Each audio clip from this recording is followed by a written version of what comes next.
Bonjour à tous, et bienvenue dans ce deuxième épisode de notre série. La Révolution française expliquée simplement. Et aujourd'hui, nous allons répondre à une question essentielle.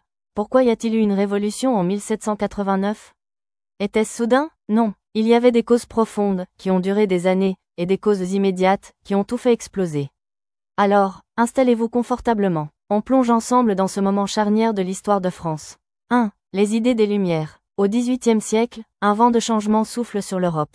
C'est l'époque des Lumières. Des penseurs comme Voltaire, Rousseau, Montesquieu et Diderot remettent en question le pouvoir absolu du roi, la religion dominante et les inégalités sociales.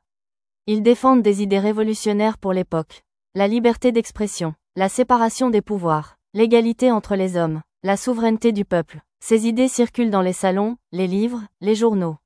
Et elles inspirent de plus en plus le tiers-État, c'est-à-dire la majorité du peuple français. 2. Une crise économique majeure. À la fin du XVIIIe siècle, la France est en crise. Le pays est très endetté.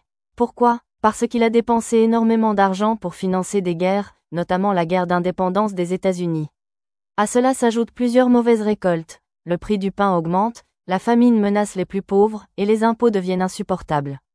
Pendant ce temps, le roi et la noblesse continuent à vivre dans le luxe, à Versailles.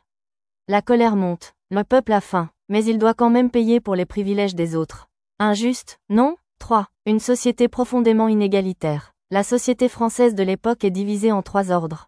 Le clergé, les religieux, la noblesse. Et enfin, le tiers-État, c'est-à-dire 97% de la population. Les 2 premiers ordres ne paient presque pas d'impôts.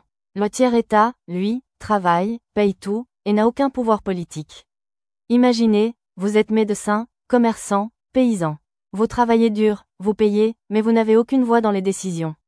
C'est cette injustice sociale profonde qui alimente le désir de changement. 4. Une étincelle, la prise de la Bastille. Et enfin, la goutte d'eau qui fait déborder le vase. La prise de la Bastille, le 14 juillet 1789.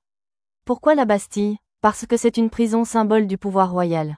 Le peuple y voit un lieu d'oppression, un symbole de l'abus d'autorité. Quand les Parisiens attaquent la Bastille, ils ne cherchent pas seulement des armes. Ils réclament la liberté, la justice, la fin des privilèges.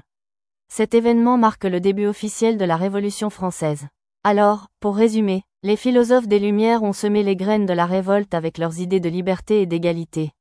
La crise économique a rendu la vie insupportable pour le peuple.